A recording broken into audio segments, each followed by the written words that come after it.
நம்முடைய வாழ்க்கையில நம்பர் 1 முதலாவதாக நீங்கள் ஜெயிக்க வேண்டிய முதல் பாவம், நீங்க அதை பாவம்னு கூட நீங்க கன்சிடர் பண்ண மாட்டீங்க. ஆனா நான் சொல்கிறேன், பாவத்தினுடைய முதன்மை தான் இது. இதுல ஒரு மனுஷன் கரெக்டா இல்ல, இதுல ஒரு மனுஷன் சரியா இல்லைன்னா இது அடுத்தபடியாக அவனை என்ன செய்ய வைக்கும் அப்படின்னா, கண்டிப்பாக அவனை பாவம் செய்ய வைக்கும். இது அவனை பாவத்துல கொண்டு போய் விட்டுரும். நீங்கள் வாசிக்கலாம், நீங்கள் நீதிமொழிகள் 6ஆம் அதிகாரத்திலே 6வது வசனத்தை வாசிக்கலாம். சோம்பேறியே, நீ எறும்பினிடத்திற்கு போய் அதன் வழிகளை பார்த்து ஞானத்தை கற்றுக்கொள். கவனிங்க ஆண்டவருடைய பிள்ளைகளே, இந்த சோம்பேறித்தனம் என்கிற பாவத்தை ஒரு ஆண்டவருடைய பிள்ளை ஜெயிக்கணும். என்ன பாஸ்டர், இதை கொண்டு போய் பாவ லிஸ்ட்ல கொண்டு போய் சேர்க்கிறீங்களே, சோம்பேறித்தனம்ன்றது பாவமா பாஸ்டர்? அது தவறா? அதெல்லாம் இல்லையே, அதெல்லாம் நம்ம இருக்கிறோம். அது மாற வேண்டிய ஒன்று தானே, நம்முடைய கேரக்டர் தானே. இல்லை, நீங்கள் வேதத்தில் இந்த சோம்பேறித்தனத்தோட இருந்த எல்லாரையுமே நீங்க பார்ப்பீர்களே, ஆனால் அவங்க எல்லாருமே கடைசியில் எப்படிதான் போயிருக்கிறாங்க அப்படின்னு சொன்னா, அந்த பாவத்திற்கு அவர்கள் ஒத்து போயிருக்கிறார்கள். பாவம், இந்த சோம்பேறித்தனம் இருக்கிற ஒரு மனுஷனை பாவம் ரொம்ப சீக்கிரமா பிடிச்சுக்கும். ஏன்னா சும்மா இருக்கிறவங்க, எதுவுமே பண்ணாம இருக்கிறவங்களுக்கு சத்துரு நான் அடிக்கடி சொல்லுவேன், சும்மா இருக்கிறவனுடைய மூளை பிசாசுனுடைய தொழிற்சாலை. நம்ம சோம்பேறித்தனமா இருக்கிற ஒரு மனுஷனுடைய மூளையை அவன் ரொம்ப வாய்ப்பை தேடுறவன். சத்துரு தனக்கு கொஞ்ச காலம் உண்டு என்று சொல்லி கூடுமான வரையிலும் தெரிந்து கொள்ளப்பட்டவர்களை வஞ்சிக்கிறவன். அதனால சான்ஸுக்காக அவன் எதிர்பார்ப்பான். அப்போ ஒரு ஆண்டவருடைய பிள்ளை சத்துரு தன்னை சோதிப்பதற்கு வாய்ப்பு கொடுக்காம எப்போ இருப்பான் அப்படின்னு சொன்னா, எப்போ நீங்க சுறுசுறுப்பா இருக்கிறீங்களோ அப்போ சத்துரு உங்களை தொட முடியாது. பிசாசு உங்களுக்கு அவன் பக்கமாய் இழுப்பதற்கு உங்களை கொக்கி போடுவாங்க பாருங்களேன். இந்த மீனை பிடிக்கிறதுக்கு அந்த கொக்கிக்குள்ள ஒரு மீனை மாட்டி போடுவாங்க பாருங்களேன் பிடிக்கிறதுக்கு. அதனுடைய முதல் ஸ்டெப்பு தான் என்ன அப்படின்னா சோம்பேறித்தனம். சோம்பேறித்தனம் என்கிற ஒன்றை பிசாசு ஒரு மனுஷனுக்குள்ள விதைச்சிட்டான் அப்படின்னு சொன்னா, அகைன் அதை வச்சு என்ன வேணாலும் அவன் பண்ணிடுவான். அவனுடைய வாழ்க்கையை அழிச்சிருவான், அவன் சம்பாத்தியத்தை குறைச்சிருவான், அவன் எதிர்காலத்தை குறித்த தரிசனம் அவனை விட்டு போயிடும், அவனை குறித்த ஒரு அவநம்பிக்கை வரும், கர்த்தரை தேடுகிற எண்ணம் வராது, பைத்தியக்காரனான ஒரு சூழ்நிலை வரும், நிறைய எதிர்காலத்தை குறித்த பயங்கள் வரும். அப்போ ரொம்ப அவசியமானது, ஆண்டவரே இந்த 7 நாள் முழங்கால் யுத்த ஜபத்தில் நான் ஒன்று ஜெபிக்கிறேன், ஆண்டவரே என்னை சாகுற வரைக்கும் சுறுசுறுப்பா நீங்க வச்சுக்குங்க ஆண்டவரே. அது கர்த்தர் உங்களுக்கு தருவாராக. பலவீனத்தை கொடுத்து ஒருவேளை முடக்கி வச்சிருக்கலாம், கால் வலியை கொடுத்து, கைவலியை கொடுத்து, மண்டவலியை கொடுத்து, சரீரத்தில் சில பிரச்சனைகளை உங்களுக்கு பிசாசு கொடுத்து உங்களை அப்படியே, நான் நம்புறேன் நீங்க அதை ரொம்ப கான்சன்ட்ரேட் பண்ணாதீங்க, அதுக்கு நேரா போகாதீங்க, ஐயோ வலிக்குது வலிக்குது அப்படின்னு உட்கார்ந்துடாதீங்க. நீங்க என்ன பண்ணணும்னா அதை ஜெயிக்கணும். அது பிசாசு வைக்கிற பெரிய ஆயுதம். நம்மளை சிலரை சில இடங்களில் எல்லாம் அவன் கட்டுப்படுத்தி வைக்க முடியாது, நம்ம அப்படி கட்டுப்பட்டு நிற்கிற ஆள் கிடையாது. ஆனா பலவீனம்னு ஒன்று வந்துச்சுன்னா நம்மளால ஒரு அடி எடுத்து வைக்க முடியாது. ஆனா உண்மையான தேவனுடைய பிள்ளை எப்ப சுறுசுறுப்பா இருக்கணும்னா, பலன் இருக்கும் போது அல்ல, பலவீனமா இருக்கும் போது. நான் பலன் உள்ளவனா இருக்கும் போதல்ல, நான் பலவீனமா இருக்கும் போதே நான் பலம் உள்ளவனா இருக்கிறேன். நீங்கள் அப்போஸ்தலனாகிய பவுல் ஆண்டவருடைய ஊழியத்தை பயங்கரமாய் செய்தார். அப்போஸ்தலனாகிய பவுலை போல யாரும் எழுதல, அப்போஸ்தலனாகிய பவுலை போல யாரும் நடக்கல, அப்போஸ்தலனாகிய பவுலை போல யாரும் சபைகளை ஸ்தாபிக்கல. அத்தனை பிரயாணம், அத்தனை ஊழியம். ஆனா இத்தனைக்கும் பார்த்தீங்கன்னா ஆண்டவர் என்னைக்கு அவனை தொட்டாரோ அன்றிலிருந்து அவன் மரணம் அடைகிற வரைக்கும் ஒரு பலவீனம் அவனை தொடர்ந்துட்டே இருந்துச்சு. அந்த பலவீனம் அவனுக்கு பிடிக்கல, அந்த பலவீனம் அவனுக்கு இஷ்டமா இல்லை. அதான் பணத்துக்காக ஜெபம் பண்ணல, வீட்டுக்காக ஜெபம் பண்ணல, ட்ரெஸ்ஸுக்காக ஜெபம் பண்ணல, சாப்பாட்டுக்காக ஜெபம் பண்ணல, மற்றவங்களுக்கு முன்னாடி தலை நிமிர்ந்து வாழ எதுக்காகவே ஜெபம் பண்ணல. அப்போஸ்தலனாகிய பவுல் தனக்காக ஜெபித்த ஒரே ஜெபம், இந்த பலவீனம் எனக்கு பிடிக்கல ஆண்டவரே, எனக்கு ரொம்ப கஷ்டமா இருக்குது, இது என்னை விட்டு எடுத்துருங்க ஆண்டவரே அப்படின்னு ஜெபம் பண்றாரு. ஆனா ஆண்டவர் சொல்றாரு, என் கிருபை உனக்கு போதும் உன் பலவீனத்திலே. அப்படின்னா இதுக்கு என்ன அர்த்தம் அப்படின்னா, நீ அந்த பலவீனத்தை பார்த்து சோர்ந்து போய் உட்காராத, நீ செய், நீ ஓடு. அந்த பலவீனம் உன்னை சேதப்படுத்தாது, அந்த பலவீனம் உன்னுடைய ஊழியத்தை தடை பண்ணாது, அந்த பலவீனம் உன்னை சம்பாத்தியத்தை தடை பண்ணாது, எல்லாமே உனக்கு உண்டாகும். ஆனால் இந்த பலவீனம் தீமைக்கல்ல, அது நன்மைக்கே. நீ உன்னை உயர்த்தாதபடிக்கு அது குட்டும் சாத்தானுடைய தூதன், நான் தான் உனக்கு அனுமதிச்சிருக்கிறேன், நீ பெருமைப்படாதபடிக்கு. அதனால இந்த பலவீனத்தை பார்த்து பார்த்து இது சரியானதுக்கு அப்புறம் நான் போறேன். நம்ம நிறைய பேர் பண்ற பெரிய மிஸ்டேக் என்ன அப்படின்னா, ஏதாவது ஒன்று வந்துச்சு அப்படின்னு சொன்னா நம்ம மனசு என்ன சொல்லணும், இதை சரியானதுக்கு அப்புறம் பண்றேன், இதை சரியானதுக்கு அப்புறம் பண்றேன். இப்போ பாருங்க, நான் ஜனவரி மாதம் ஆண்டவர் என்னுடைய இருதயத்தில் ஆழமாய் ஒரு 7 நாள் ஜெபம் பண்ணணும் அப்படின்றது மாதிரி என்னுடைய இருதயத்தில் ஒரு எண்ணம் வந்துருச்சு. ஆனால் நான் என்னத்தை பார்த்துட்டேன் அப்படின்னா, இந்த சூழ்நிலையெல்லாம் பார்த்தேன், சர்ச்செல்லாம் பார்த்தேன். சரி, இவ்வளோ அலங்கோலமாக கிடக்குது, இவ்வளோ கஷ்டமாக இருக்குது, நைட்டு பகலாக வேலை பார்க்குறோம், இதற்கு இடையில ஒரு கான்சென்ட்ரேட் பண்ணி நம்ம எப்படி அந்த ஜெபத்தை நடத்த முடியும்? அந்த மாதம் முடிஞ்சிருச்சு, அடுத்த மாதம் இது 2வது மாதம் ஆயிடுச்சு, இந்த மாதமாவது ஒரு 7 நாள் ஜெபத்தை ஆரம்பிக்கணும் அப்படின்னு மனசில் வருது. பார்த்தா எல்லாம் அலங்கோலமாக இருக்குது. அப்போது இந்த மாதம் ஆரம்பிக்கும் போது ஆண்டவர் என் இருதயத்தில், எப்பா நீ இந்த மாதிரி காரணம் காட்டி காட்டி காட்டியே 2 மாசத்துல ஜெபத்தை நீ விட்டுட்ட, நீ என்ன நினைச்சிட்டு இருக்கிற? ஏன் இதை விட குப்பையா இருக்கும்போது ஆராதிக்கலையா? இதை விட சூழ்நிலை சரியில்லாமல் இருக்கும்போது ஆராதிக்கலையா? இன்னும் பெரிய பிரச்சனை, நான் பளிங்கு மாதிரி இருந்தால் தான் வருவேன்னு சொன்னேன்னா, நான் எல்லா இடத்துலையும் வருவேன் அப்படின்னு ஆண்டவர் என் கூட டீல் பண்ண ஆரம்பிச்சிட்டாரு, என் கூட பேச ஆரம்பிச்சிட்டாரு. உடனே அந்த வார்த்தைக்கு கீழ்ப்படிஞ்சு, ஆண்டவரே எப்படி இருந்தாலும் பரவாயில்ல, இந்த 7 நாள் முழங்கால் யுத்த ஜெபத்தை நான் தொடங்குறேன், நீர் கூட இரும் அப்படின்னு ஜெபம் பண்ற. அப்போ ஆண்டவருடைய பிள்ளைகளே, சத்துரு நம்மளை சோம்பேறித்தனமா உட்கார வைக்கிறதுக்கு அவன் சூழ்நிலையை காமிச்சிட்டே இருப்பான், உங்க பலவீனத்தை காமிச்சிட்டே இருப்பான், உங்களுடைய இயலாமையை காமிச்சிட்டே இருப்பான், உங்களுடைய குறைவுகளை காமிச்சிட்டே இருப்பான், உங்க பாவத்தை காமிச்சிட்டே இருப்பான். நெகட்டிவ் காமிச்சு காமிச்சு நீ என்ன பண்ண போற, நீ என்ன செய்ய போற, நீ செஞ்சு என்ன ஆக போகுது, ஒன்றும் ஆக போறது இல்லை, நீ ஜெபம் பண்ணி கிடைச்சிருமா, இப்படி கிடைச்சிருமா. ஆண்டவருடைய பிள்ளைகள் அவனுடைய வார்த்தைக்கு நீங்க செவி கொடுக்கவே கூடாது. ஆண்டவர் சொல்றாரு, நீ உன் ஆகாரத்தை தண்ணீர்கள் மேல் போடு, நீ செயல்படு. நமக்கு எல்லாருக்கும் ஒரு ஸ்பிரிட், ஒரு ஆவி வேணும். என்ன அபிஷேகம் வேணும் அப்படின்னு சொன்னா, தேவனுடைய மனுஷனாகிய கிதியோனுக்குள்ளே இருந்த அந்த ஆவி நமக்குள்ள வேணும். எல்லாரும் அவனை தடுத்து நிறுத்துறாங்க, எல்லாரும் அமைதியாருன்னு சொல்றாங்க, அவனை சுற்றி இருக்கிற பெரிய பெரிய பராக்கிரமசாலிகள் எல்லாம் அமைதியா இருக்காங்க. ஆனா கிதியோன் மட்டும் எழும்பி 2 பேரை கூட்டிட்டு போயிட்டு, வாங்கடா போனா போட்டும் பார்த்துக்கலாம், என்ன சும்மா உட்காந்து ஒருத்தனுக்கு ஒருத்தன் வாயை பார்த்துட்டு இருக்கிறதா, நம்ம விவசாயம் பண்ணுவோம்னு சொல்லி அவ்வளவு சவால் மத்தியிலையும் சோம்பேறித்தனமா இருக்காம அத்தனை சூழ்நிலையிலையும் போய் நின்ன உடனே ஆண்டவர் டைரக்டா தேடி அவனை பார்த்து, கோழையேன்னு சொல்லல, பராக்கிரமசாலியே, கர்த்தர் உன்னோடு கூட இருக்கிறார், நீ ஒரே மனுஷனை முறியடிக்கிறது போல மீதியானியரை நீ முறியடிப்ப. அவன் சொல்லும் போது, ஆண்டவரே என்ன நினைச்சிட்டு இருக்கிறீங்க, நான் எப்படி ஆண்டவரே பண்றது, நான் அப்படி நீங்க நினைக்கிற மாதிரி பெரிய தைரியசாலி எல்லாம் இல்லை, எனக்குள்ள ஒரு பெரிய பயம் போயிட்டு இருக்குது, நான் சும்மா தான் பண்றேன். ஆண்டவர் சொல்ற, நீ பராக்கிரமசாலி. அப்போ சூழ்நிலைகளை பிசாசு உங்களை காரணம் காட்டி உங்களை சோம்பேறித்தனத்துக்கு உட்கார வச்சா, நீ எத்தனை நாள் முயற்சி எடுத்துட்ட, இனி என்னமா நடக்காவா போகுது, வயசு கடந்துருச்சு, இனி நீ பண்ண முடியாது, இன்வெஸ்ட் பண்றதுக்கு ஆள் இல்லை, உனக்கு பணம் கொடுக்கறதுக்கு யார் இருக்கா, உனக்கு கடன் பண்றதுக்கு யார் இருக்கா, இப்படி உங்களுக்குள்ளே ஓடுகிற எல்லா எண்ணங்களையும் இந்த முழங்கால் யுத்த ஜபத்தினுடைய ஃபர்ஸ்ட் டே நீங்க அழிச்சிடணும். நீங்க ஒரு தீர்மானத்தோட போகணும்.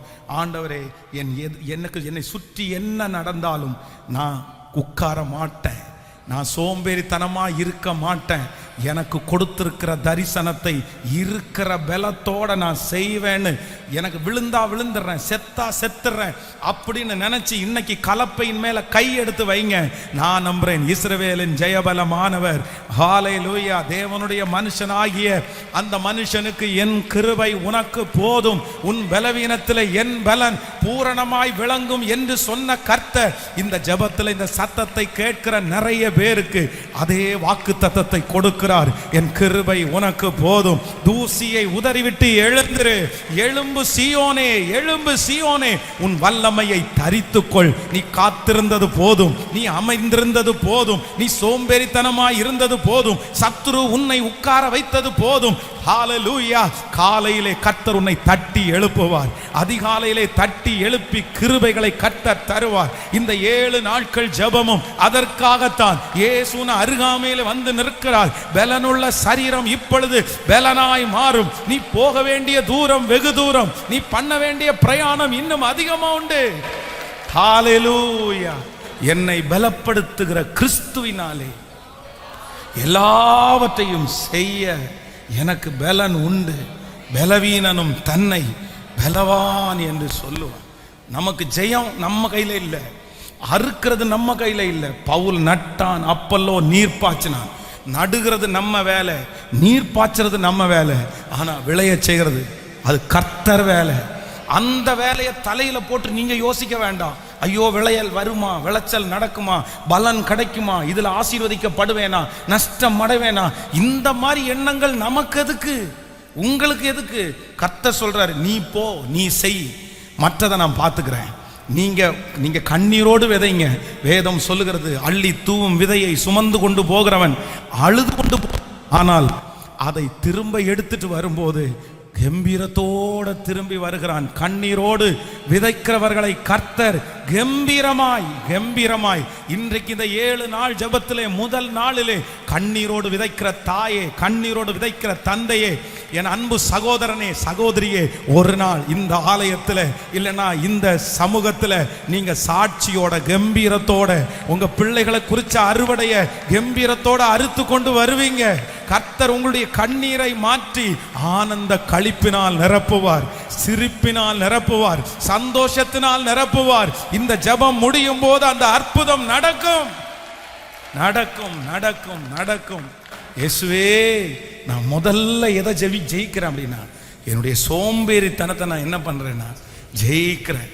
ஒரு வருஷத்துல 1 மாசம் ஸ்பீடா இருந்தா போதாது, அவ்வளவுதான். 2 மாசத்தோட ஸ்பீடு குறைஞ்சா போதாது. வருஷத்தினுடைய 365 நாளும் இஸ்ரவேலை காக்கிறவர் உறங்குவதும் இல்லை, தூங்குவதும் இல்லை. அதே போல வருஷத்தினுடைய 365 நாட்களும் அவரை சேவிக்கிற நானும் என்னுடைய உற்சாகத்தை குறைப்பது இல்லை.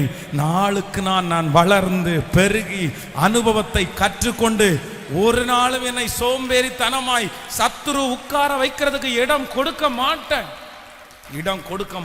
ஹல்லேலூயா.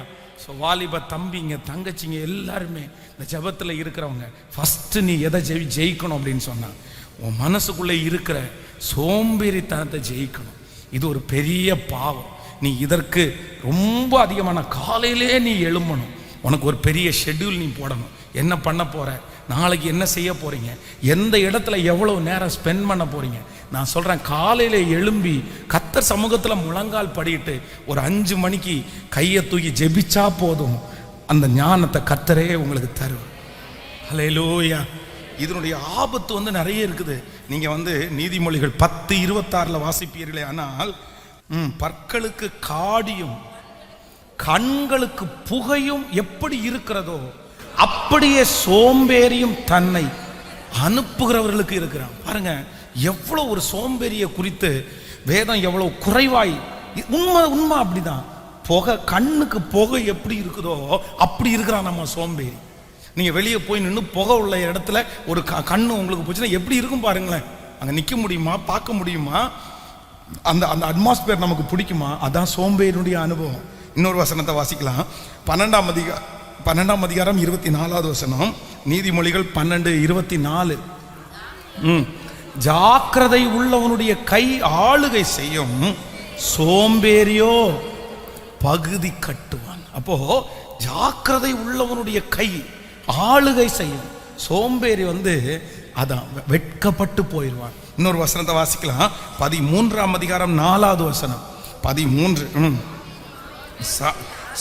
சோம்பேருடைய ஆத்துமா விரும்பியும் ஒன்றுமே என்ன பண்ணாதாம், பெறாதாம். அப்போ ஜாக்கிரதைகளுடைய கை புஷ்டியாகும். ஆமென் சொல்லுங்க. அப்போ ஆண்டவருடைய பிள்ளைகளை, இப்படிப்பட்ட ஒரு சோம்பேறித்தனம் நமக்கு தேவையா? கண்டிப்பாக வேண்டாம், கண்டிப்பாக வேண்டாம். இப்போ நம்ம இந்த ஃபர்ஸ்ட் டே நம்ம எல்லாரும் ஜெபிக்க போகிறோம்.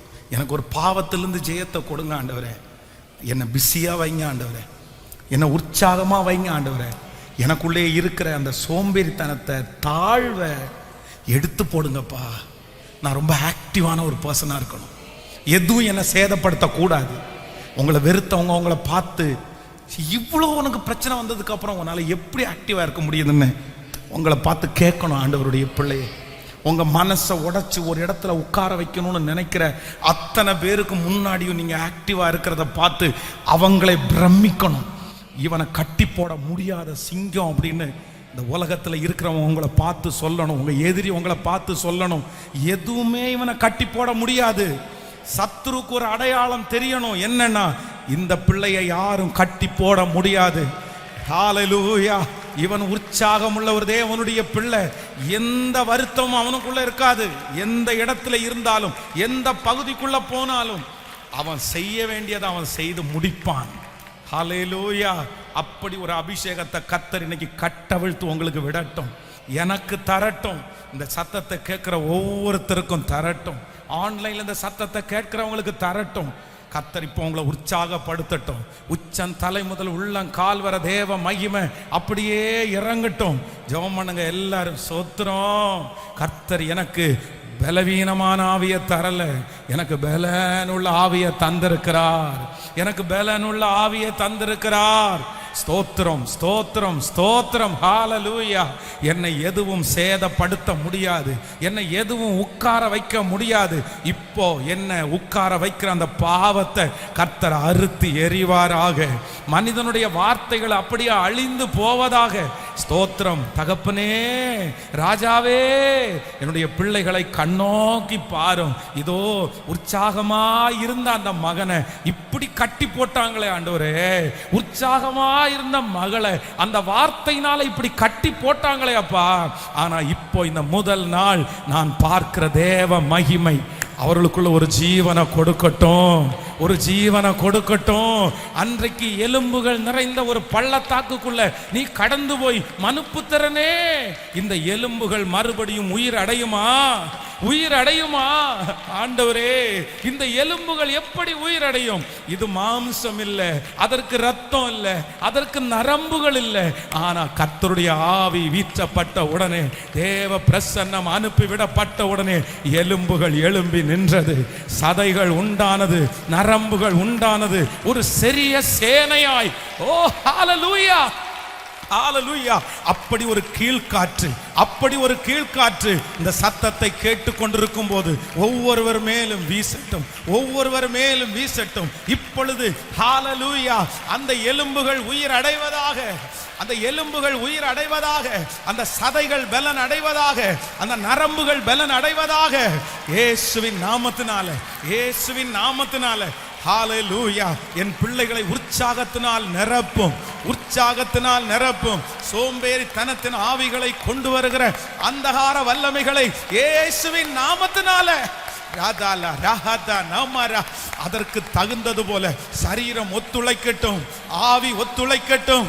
ஸ்தோத்திரம், ஸ்தோத்திரம், ஸ்தோத்திரம். அவர்கள் வேலையை துரிதமாய் செய்ய, அவர்கள் கையிலே கொடுக்கப்பட்டிருக்கிற பொறுப்புகளை துரிதமாய் செய்ய இப்பொழுது வாலிபர்கள் மேலும் கன்னியர்கள் மேலும் இயேசுவே.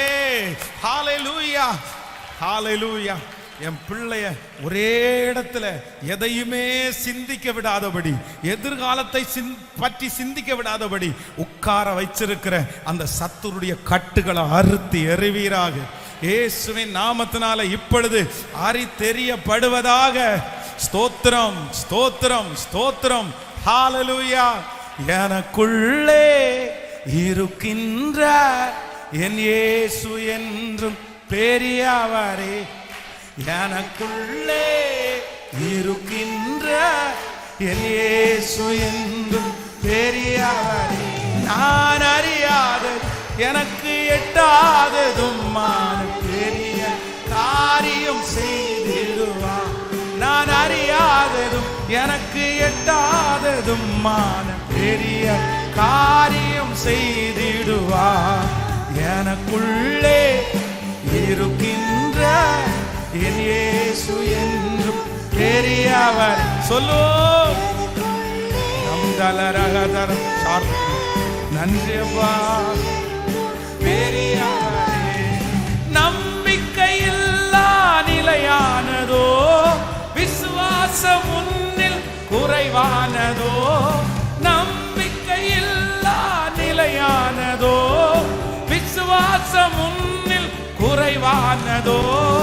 வல்லவர் உனக்குள்ளே இருக்கின்றார், பலக்காரம் தாங்குவார் கலங்காதே. வலக்காரம் தாங்குவார் ஸ்தோத்திரம் ஸ்தோத்திரம் ஸ்தோத்திரம் ஸ்தோத்திரம். எதுவும் சேதப்படுத்த முடியாது. அக்கினி அக்கினி நரம்புகள் பலன் அடையட்டும், சரீரம் பலன் அடையட்டும், சிந்தை பலன் அடையட்டும். இப்போ கட்டி வைத்திருக்கிற அந்த கட்டு உடையட்டும், கட்டு உடையட்டும், கட்டு உடையட்டும். பெரியவரே சூழ்நிலை எல்லாம் எதிரானதோ, பகையானாரோ. ஹalleluya ஸ்தோத்திரம். பகையானாரோ, வல்புதர் உனக்குள்ளே இருக்கின்றார், அதிசயம் செய்வார், அதிசயம் செய்வார். கலங்கா பாடுவோம். எனக்குள்ளே ரம்தனர் சப்கரமரத அக்கினி அக்கினி அக்கினி அக்கினி அக்கினி அக்கினி அக்கினி அக்கினி அக்கினி அக்கினி அக்கினி அக்கினி. ஓரான் அறியாததும் எனக்கு எட்டாததும் வல்லமை. வாலிபர்கள் மேல, வாலிபர்களை இப்ப வாலிபர்களை உற்சாகப்படுத்துங்கப்பா. காரியம் செய்திடுவார்.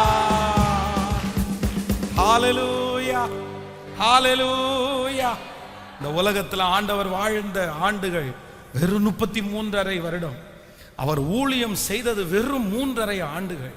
ஆனா இந்த 3.5 ஆண்டுகள் அவர் நடந்தது, அவர் ஊழியம் செய்தது, அவர் பேசின செய்தி, அவர் செய்த அற்புதங்கள், இதெல்லாம் கணக்கிட்டா தேவ மனுஷன் சொல்றான், இந்த புத்தகம் கொள்ளாததான். 3 வருஷம் அவர் செய்ததை எழுதுனா புத்தகம் கொள்ளாததான். அப்போ எந்த அளவிற்கு, அதான் அவர் சொல்றாரு, நரிகளுக்கு குழிகள் உண்டு, மனுஷகுமாரனுக்கோ தலை சாய்ப்பதற்கு இடம் இல்லை. பிரதர், கர்த்தர் உங்களை ஸ்பெஷலா தெரிஞ்சிருக்கிறாரு. சிஸ்டர், ஆண்டவர் உங்களை ஸ்பெஷலா தெரிஞ்சிருக்காரு. எதுக்கு தெரியுமா? நீ உற்சாகமா இருப்பதற்காக. எதுக்கு தெரிஞ்சிருக்கிறாரு? எப்போ ஆக்டிவா இருக்கிறதற்காக. உங்களை சோம்பேறியா யாரும் பாத்திரவே கூடாது. ஆமேன் சொல்லுங்க பார்க்கலாம். உங்களை யாரும் பாத்திரக்கூடாது. நான் ஜெபிக்கிற ஜெபமே அப்படிதான். ஆண்டவரே, உங்க கிருபை இருக்குமானால் மரணம் வரைக்கும் ஓடுற பலத்தை மட்டும் கொடுங்க ஆண்டவரே. நான் சொல்றேன், சிலது நீ உயிரோடு இருக்கும்போது உங்க கண்ணுக்கு முன்னாடி நடக்கும், சிலது நம்ம செத்த பிறகு நடக்கும். ஆனா நடக்கும். எத்தனை பேர் ஆமோதிக்கிறீங்க? உங்க ஜெபம், உங்க ஓட்டம் வீணா போகாது, உங்க உபவாசம் வீணா போகாது. ஒண்ணு உயிரோடு இருக்கும்போது பார்ப்பீங்க, இல்லைன்னா மரிச்சதுக்கு பிறகு அங்க இருந்து பார்ப்பீங்க.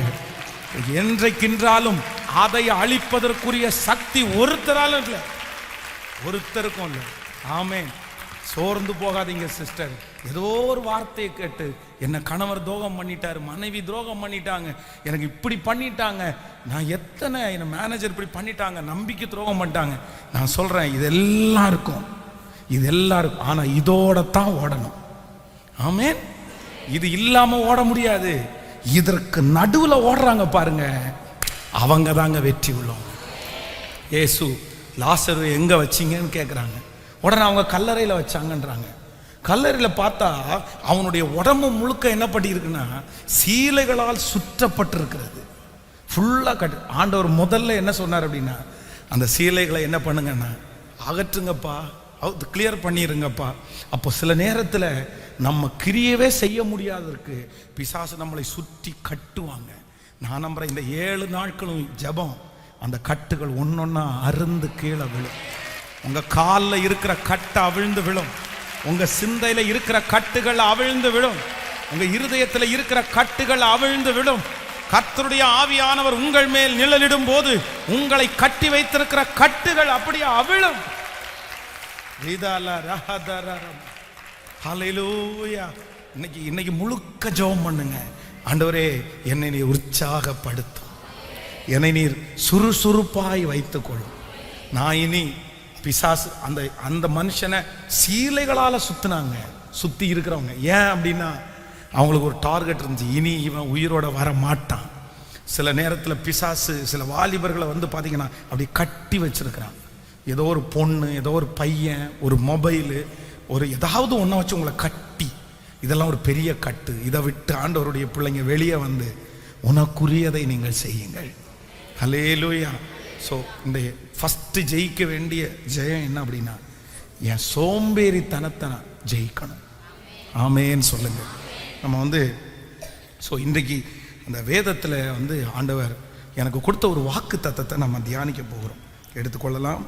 எல்லாரும் அந்த வசனத்தை நம்ம வாசிக்க போகிறோம். ஏசாயா எழுதின தீர்க்கதரிசன புஸ்தகம் 60வது அதிகாரத்திலே 22வது வசனத்தை நம்ம எல்லாரும் சேர்ந்து வாசிக்க போகிறோம். ஏசாயாவின் தீர்க்கதரிசன புஸ்தகம், நீங்கள் 60வது அதிகாரத்திலே 60ஆம் அதிகாரத்தில் ஓகே 22வது வசனத்தை வாசிப்பீர்களானால், சின்னவன் 1000 சிறியவன் பலத்த ஜாதியும் ஆவான், கர்த்தராகிய நான் ஏற்ற காலத்தில் அதை தீவிரமாய் நடப்பிப்பேன்.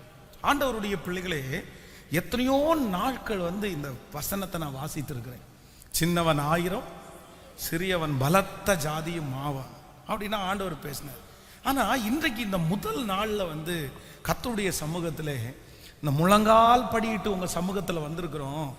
எங்களுக்கு ஒரு வார்த்தை கண்டிப்பா வேணும் ஆண்டவரே, நீங்க என்ன பேசுறீங்க அப்படின்னும் போது ஆண்டவர் இந்த வசனத்தினுடைய அந்த கடைசி வரியை காண்பித்து, தீவிரமாய் நடப்பிப்பேன், துரிதமாய் நடப்பிப்பேன். இன்றைக்கு இந்த சத்தத்தை கேட்டுக்கொண்டிருக்கிற ஆண்டவருடைய பிள்ளைகளே, கர்த்தர் ஆணித்தரமாய் உங்களுக்கு வாக்கு கொடுக்கிறாரு. உன்னுடைய வாழ்க்கையிலே இருக்கிற ஜெப விண்ணப்பங்கள், நீங்கள் அநேக நாட்களாய் காத்திருக்கிற காரியத்தை இந்த ஜெபத்தில் கர்த்தர் வாக்கு கொடுக்கிறார். நான் உனக்கு தீவிரமாய் துரிதமாய் அந்த காரியத்தை கர்த்தர் கைகூடி வர பண்ணுவார். நீங்கள் எதிர்பார்த்திருக்கிற காரியம் துரிதமாய் நடக்கும். நீங்கள் எதிர்பார்த்துட்டு இருக்கிற காரியத்தை என் தேவனாகிய கர்த்தர் வாக்கு கொடுக்கிறார், நான் சீக்கிரமாய் நடப்பிப்பேன். நீங்கள் ஒரு உயர்வுக்காக எதிர்பார்ப்பீர்கள், கர்த்தர் சொல்லுகிறார் அது சீக்கிரமாய், அது துரிதமாய் உன் வாழ்க்கையிலே நடக்க போகிறது. ஒரு சம்பள உயர்வை மாதம் கையிலே வாங்கி வைத்து, ஆண்டவரே நீர் என்னை என்றைக்கு நினைக்க போகிறீர், நான் என்று அதிகமாய் சம்பளத்தை நான் வாங்க போறேன். ஆனா கர்த்தர் இன்னைக்கு வாக்கு கொடுக்கிறார், நான் அதை துரிதமாய் நிறைவேற்றுவேன். நீங்கள் எதிர்பார்த்து கொண்டிருக்கிற அந்த சம்பள உயர்வு உங்களுக்கு துரிதமாய் வரும். நீங்கள் எதிர்பார்த்து கொண்டிருக்கிற அந்த சுகம் உங்களுக்கு துரிதமாய் கிடைக்கும். அது சமீபத்திலே வந்தது. கர்த்தர் வாக்கு கொடுக்கிறார், இனி தாமதம் ஆகாது, இனி நாள் செல்லாது, இனி மாதங்கள் செல்லாது. என் தேவனாகிய கர்த்தர் உங்களை சாட்சியாய் நிறுத்தக்கூடிய காலம் வந்தது. உன் இருதயம் சோர்ந்து போக வேண்டாம், விசுவாசிங்கள். கர்த்தர் சொல்லுகிறார், நான் துரிதமாய் உனக்கு நான் செய்வேன். இன்னும் காலதாமதமானா எப்படி? இன்னும் காலதாமதமான நான் எப்படி பொறுத்துக்குவேன்? என்னால் பொறுத்துக்க முடியல.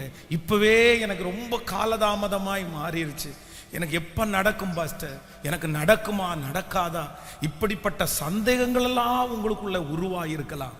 என் பிள்ளைக்காக நான் ஜெபிக்கிறேன் பல வருஷமாய், ஆனால் நான் எதிர்பார்த்துட்டே இருக்கிறேன். இத்தனை ஆண்டும் நடக்கலையே.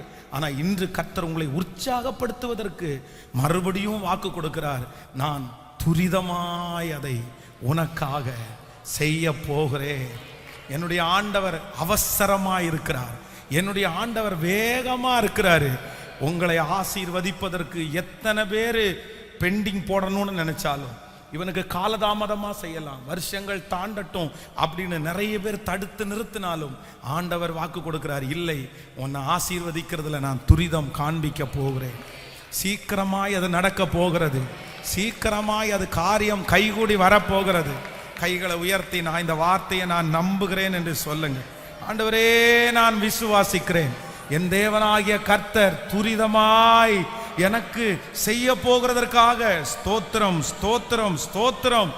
ஆமேன் சொல்லுங்கள். யாத்திராகமம் 10வது அதிகாரத்திலே 16வது வசனத்தை வாசிப்பீர்களே ஆனால், பார்வோன் மோசேயையும் ஆரோனையும் என்ன பண்ணானாமா? துரிதமாய் அழைப்பித்து அனுப்பினானாம். வேகமா வாங்கப்பா, சீக்கிரமா வாங்கப்பா, எனக்கு ஒரு அவசரமாக வேண்டியது இருக்கிறது. கிட்டத்தட்ட நீங்கள் 10ஆம் அதிகாரம் 16வது வசனம். அப்பொழுது பார்வோன் மோசேயும் ஆரோனையும் தீவிரமாய் அழைப்பித்து, உங்கள் தேவனாகிய கர்த்தருக்கும் உங்களுக்கும் விரோதமாய் பாவம் செய்தேன். நல்லா கவனிங்க. 400 ஆண்டுகளாக துரிதமாகாத பார்வோன், 400 years, அவனுடைய தாத்தா வேகம் காமிக்கல. இந்த ஜனங்களை விடுதலை ஆக்கணும்னு அவங்க வேகம் காமிக்கல. அவங்க அப்பா இந்த ஜனங்களை விடுதலை ஆக்கணும்னு வேகம் காமிக்கல. ஏன் அப்படின்னா, இவங்க போயிட்டாங்கன்னா எல்லாமே அவங்களுக்கு போயிடுச்சு. யாருமே வேகம் காமிக்கல. இப்போ உள்ள பார்வோனும் வந்து இவங்களை விடுதலை ஆக்கிறதுக்கு வேகம் காமிக்கவே இல்லை. கொஞ்சம் தள்ளி தள்ளி தள்ளி தள்ளி இவங்க கீழ்படி, இவங்களை அனுப்ப வேண்டாம், மனசுக்குள்ள அவங்கள அனுப்ப வேண்டாம் அவன் ஃபிக்ஸ் பண்ணிட்டான். அதனாலதான் இன்னைக்கு போயிட்டு நாளைக்கு வாங்க, நாளைக்கு போட்டு மறுநாள் வாங்க, அப்படியே தள்ளி போட்டுட்டே இருக்கிறான். ஆனா ஆண்டவர் ஒரு சிச்சுவேஷனை கொண்டு வர்றாரு. என்ன சிச்சுவேஷன் அப்படின்னா, எப்பா இனியும் பொறுத்திருக்க முடியாது, அவங்க 2 பேரையும் துரிதமாய் அழைச்சிட்டு வாங்க, சீக்கிரமா அழைச்சிட்டு வாங்க, அவ்வளவுதான், நீங்க எங்களை விட்டு போயிருங்க அப்படின்னு அவங்க சொல்லல, துரத்தினார்களாமா. அவங்களுடைய பொன்னையும் பொருளையும் எடுத்துக்கொண்டு அவங்க கையில கொடுத்து, இனி நீங்க இங்க இருக்க வேணாப்பா, நீங்க சொன்னா கூட நாங்க உங்களை இங்க இருக்க வைக்க மாட்டோம் அப்படின்னு சொல்லி சுற்றி இருக்கிறவர்கள் இதுவரையிலும் எங்களுக்கு வேணும்னு நினைச்சவங்க அவங்கள துரிதப்படுத்தினார்கள். அப்போ ஆண்டவர் ஆவியானவர் பேசுகிறார், இதுவரையிலும் உங்களுடைய வாழ்க்கையில இப்படிப்பட்ட பார்வோன்கள் எழும்பி நின்று உங்களை குறைவாய் வைத்து உங்களுடைய விடுதலையை விரும்பாதவர்கள் மத்தியிலே என் இயேசு இன்றைக்கு முதல் நாள் வாக்கு கொடுக்கிறார்.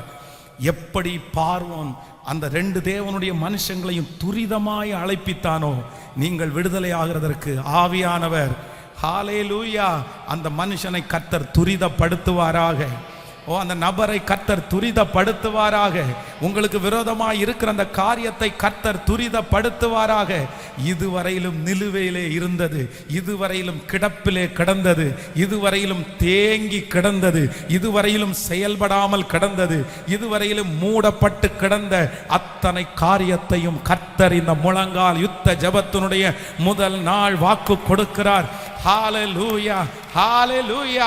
கர்த்தராகிய நான் அதை தீவிரமாய் விழுந்து போன தாவீதின் கூடாரத்தை நான் திரும்ப எடுப்பித்து கட்டி அதனுடைய திறப்புகளை அடைத்து, பாழாய் போனதை சீர்படுத்தி முன்பாக இருந்ததை விட மகிமையாய் வைப்பதற்கு கர்த்தர் ஆரம்பித்து விட்டார். தேவன் ஆரம்பித்து விட்டார். இந்த வசனத்தை விசுவாசத்தோடு நான் ஏற்றுக்கொள்ளுகிறேன். இதோ என்னுடைய பிள்ளையினுடைய காரியம் தீவிரப்படுகிறது, என் மகனுடைய காரியம் தீவிரப்படுகிறது, என் குடும்பத்தினுடைய காரியம் தீவிரப்படுகிறது. ஹல்லேலூயா. என் வேலையினுடைய காரியம் தீவிரப்படுகிறது, என்னுடைய காரியம் தீவிரப்படுகிறது. என் தேவனாகிய கர்த்தர் அதை தீவிரமாய் நிறைவேற்றுவார். என் காரியத்தை கர்த்தர் தீவிரமாய். ஹல்லேலூயா. தகப்பனே, இது உங்க வார்த்தை தகப்பனே. இதோ நான் இந்த செய்தி கொடுக்கும் போதே ஜனங்களுக்காக அப்படியே முழங்கால நின்று திறப்புல நின்று ஜெபிக்கிறேன்.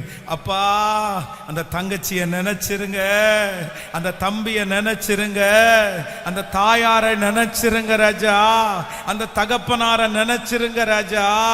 38 வருஷமாய் நிலுவையிலே கிடந்த, 38 வருஷமாய் யாரும் அவசரப்படாத ஒரு மனிதனுடைய வாழ்க்கையில நீர் கடந்து போய் அதை துரிதமாய் அந்த சுகத்தை கொடுத்தீரே.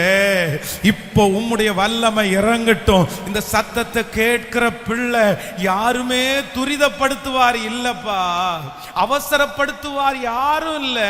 அவனுக்கு நடந்தா என்ன நடக்காட்டி என்னன்னு அவங்க அவங்க அவங்க அவங்க வேலையை பார்த்துட்டு இருக்கும் போது எங்களுக்காக துரிதப்படுகிறவர், என் பிள்ளைகளுக்காக துரிதப்படுகிறவர் உம்மை தவிர யார் உண்டு?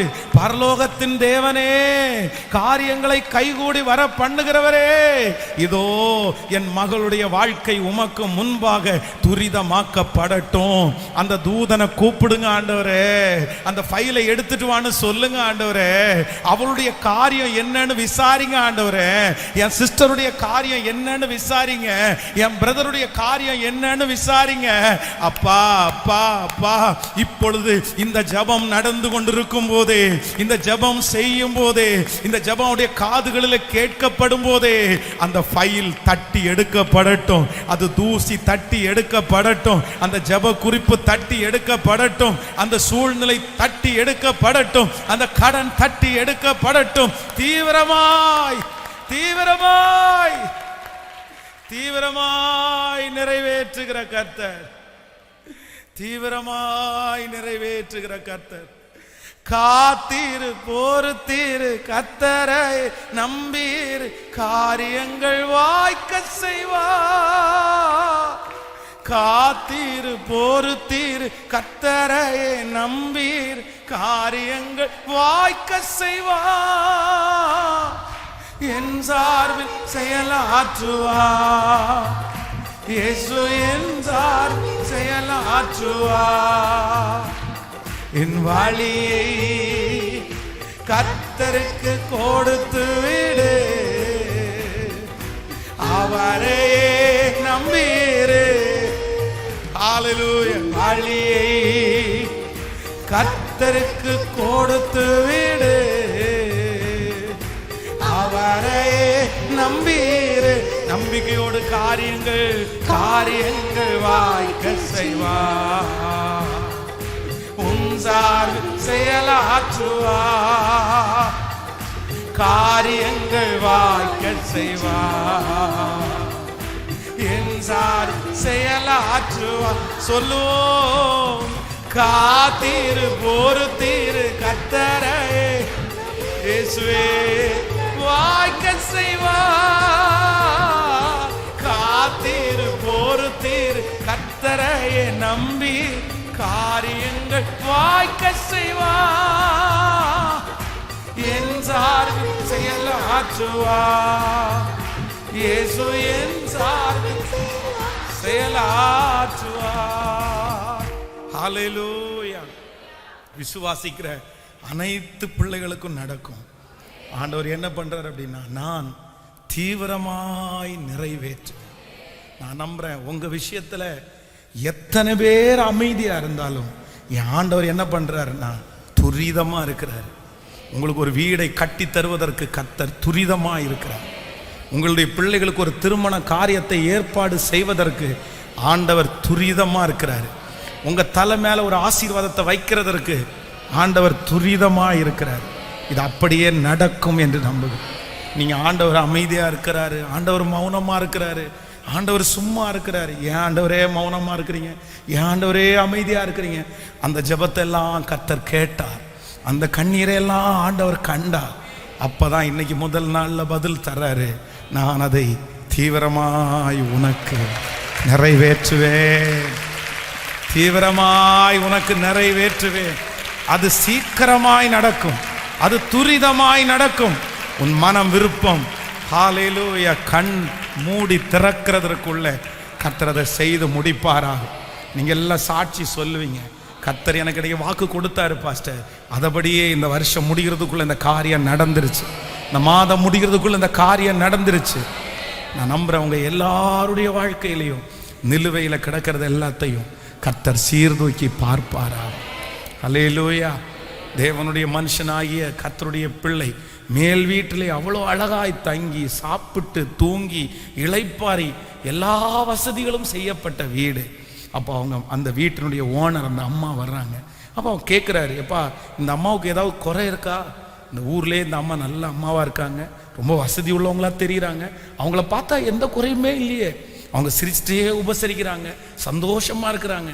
அப்போ தான் வேலைக்காரன் சொல்லுகிறாங்க, ஆமாம் ஐயா, அந்த அம்மாவுக்கு எல்லாம் நேர்த்தியாக இருக்குது, எல்லாத்துலேயும் ஆண்டவர் ஒரு குறை கூட வைக்கல, ஆனால் ஒரே ஒரு குழந்தை கிடைச்சா நல்லா இருக்கும் அந்த அம்மாவுக்கு, அது இல்லாமல் ரொம்ப கஷ்டப்படுறாங்க. உடனே அந்த தேவனுடைய ஊழியக்காரனுடைய வாயிலிருந்து புறப்படுது, கவலைப்படாதம்மா, கர்த்தர் உன்னை நினைச்சிட்டாரு, இத்தனை ஆண்டுகளும் உனக்கு நிலுவையில கிடந்த அந்த காரியத்தை தேவன் உனக்கு கைகூடி வர பண்ணினார்.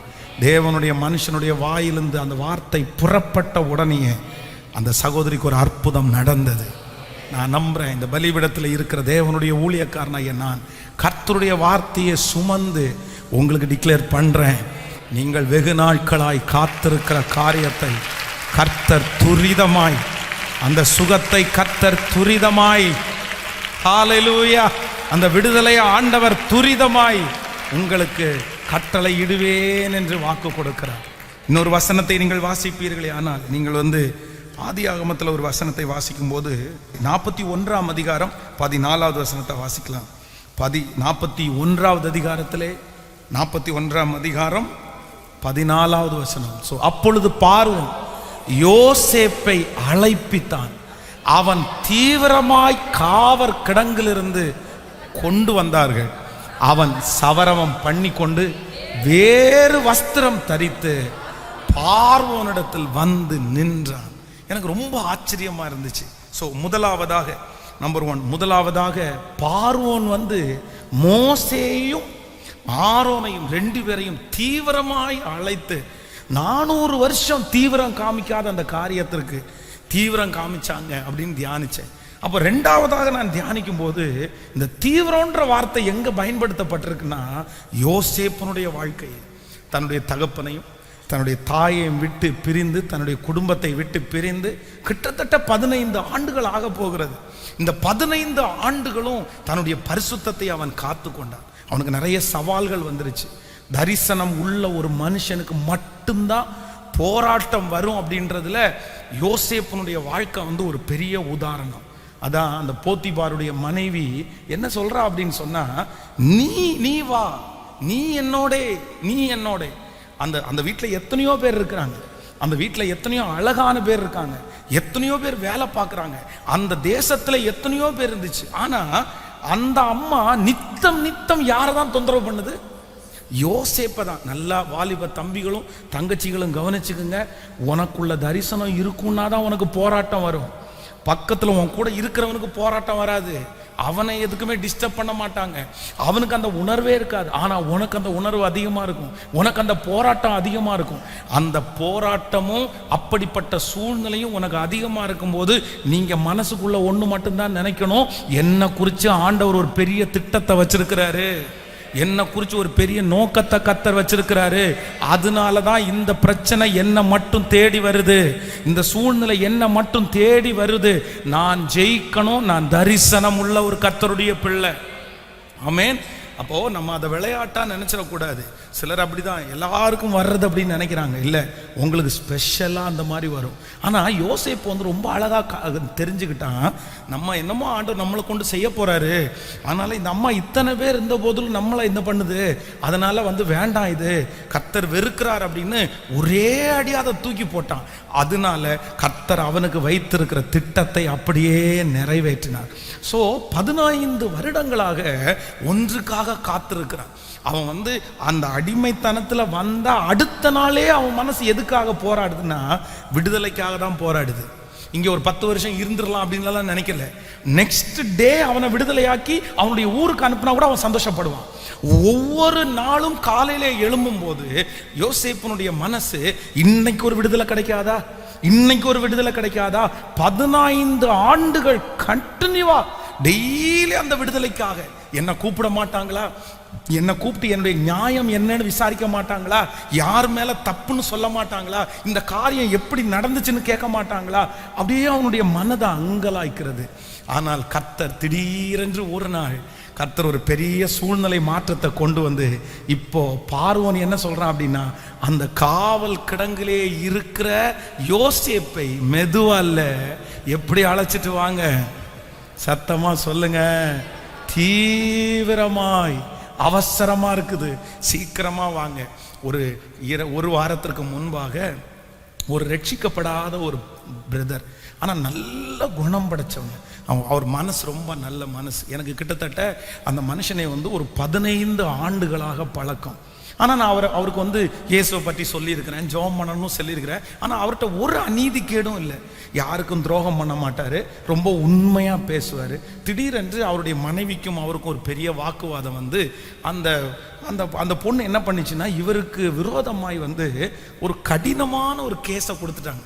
அப்படின்னா இந்த கேஸ்லேயே 3 வெரைட்டியான கேஸ் இருக்குது. ஒன்று இந்த சிவில் அப்படின்னு ஒன்று இருக்குது, இன்னொன்று வந்து கிரிமினல் கேஸ் அப்படின்னு ஒன்று இருக்குது. அப்போது இந்த மனுஷனுக்கு பேரில் கிரிமினல் கேஸ் கொடுத்துட்டாங்க. என்ன இவன் அப்யூஸ் பண்ணுறான், என் பிள்ளைகளை அடித்து என்னென்னமோ சொல்லி கொடுத்துட்டாங்க. அதனால அவ்வளோ நல்ல மனுஷன் அந்த போலீஸ் ஸ்டேஷனில் போய் 30 நாட்கள் எல்லாம் சைன் போடணும்ல. சைன் போடும்போது A10 வாங்க, A11 வாங்க. அப்படின்னா A11 அப்படின்னு சொன்னால் ஆல்ஃபபெட்டிக் அப்படி கிடையாது, அக்யூஸ்ட் நம்பர் 1, அக்யூஸ்ட் நம்பர் 2. அப்போது இந்த A10 வாங்க அப்படின்னு கூப்பிடும்போது அவருடைய இருதயம் அப்படியே அங்கேயே உடையுமாமா. பாஸ்டர், என்னை அக்யூஸ்ட் 10 அப்படின்னு கூப்பிடுறாங்க, என்னால் ஒன்றுமே நிரூபிக்க முடியல. நான் வந்து ஒரு நாள், நான் கல்யாணம் முடிச்சுட்டு வந்து ஒரு நாள் கூட என் மனைவிட்ட நீ என்ன போட்டுட்டு வந்தேன்னு கூட நான் கேட்கல. ஆனால் என் மனைவி வந்து இவன் என்னை வரதட்சணை டார்ச்சர் பண்ணுறான் அப்படின்னு கேஸ் கொடுத்துருக்குறா. எனக்கு 20 லட்சம் ரூபா வரதட்சணையாக வாங்கினாங்கன்னு கேஸ் கொடுத்துருக்குறா. என்னால் தப்பிக்க முடியல. ஒரு நாள் நான் போய் நின்று அந்த கோர்ட்டில் நின்று அந்த ஜட்ஜு பேசுகிறாரு. அப்போ அந்த ஜட்ஜு வந்து பேசும்போது ஒருத்தன் அவரை பார்த்து, அந்த கூண்டில் நிற்கிற ஒருத்தன் வந்து ஒரு கேள்வி கேட்டாராமா, இது ஒரு வார்த்தை சொல்கிறானாமா. சொன்ன உடனே அவர் கூப்பிட்டு அவனை உட்கார வச்சுட்டாராமா அந்த பெட்டிக்குள்ள. அந்த நாள் முழுக்க அந்த மனுஷன் வந்து அந்த ரூமுக்குள்ளே உட்காந்துருந்தாராம். அவனுக்கு அது கொடுக்குற பனிஷ்மெண்ட் ஆகும். ஸோ என்னுடைய நியாயத்தை கூட அந்த கூண்டுலேருந்து நான் எடுத்து சொன்னேன் அப்படின்னு சொன்னால் ஏற்றுக்க கூட மாட்டாங்க பாஸ்டர். நானும் அந்த கூண்டில் தான் உட்காரணும். அதனால் ஒவ்வொரு நாளும் அவங்களுக்கு முன்னாடி போய் நின்று கை கட்டிட்டு அப்படியே ஒரு அக்யூஸ்ட் மாதிரி வர்றேன். என்ன பண்ணுறதுன்னே தெரில அப்படின்னு. ஒரு 4 டேஸ் தான் இருக்கும், 4 நாள் அதுக்கு முன்பாக வந்தார். எனக்கு ரொம்ப வருத்தமாக இருந்துச்சு. அப்போது அவருடைய தோள் மேலே கையை வைத்து ஜெபம் பண்ணேன், ஆண்டவரே இதுவரையிலையும் நிலுவையில் கிடக்கிற அந்த கேஸு ஒரு இதுக்கு வரட்டும். இவர் நீதிமான், ஆனால் உங்களை அறியலை எனக்கு தெரியும், ஆனால் ஏதோ ஒரு நியாயத்தை செய்து நீங்கள் ஒரு அற்புதம் பண்ணுங்கன்னு ரொம்ப கண்ணீரோட ஜெபம் பண்ணேன். ஏன்னா அவர் பர்சனலாகவே ரொம்ப நல்ல மனுஷன். திடீரென்று ஒரு நேற்றைய தினத்தில் அவர் ஃபோன் பண்ணி எனக்கு ஒரு பெரிய சாட்சியை சொன்னார். அவருக்கு வந்து அந்த கோர்ட்டில் கூப்பிட்டுருந்தாங்க. கூப்பிட்டு முடித்த உடனே அவருடைய வக்கீல் கூப்பிட்டாராமா. இந்த மாதிரி என்னை கொஞ்சம் வந்து பார்க்க முடியுமா, அந்த பொண்ணோட வக்கீல் கூப்பிட்டாராமா, என்னை வந்து பார்க்க முடியுமான்னு கேட்டாராமா. நான் வரேன் சார் அப்படின்னாராமா. இவர் அங்கே போனால் இவருடைய மனைவி உட்காந்துருக்காங்களாமா. அவர் சொல்கிறாராமா, சார் உங்களுக்கு விரோதமாய் கொடுக்கப்பட்டிருக்கிற எல்லா கேஸையும் உங்கள் மனைவி வாபஸ் வாங்குறேன்னு சொல்லிட்டாங்க.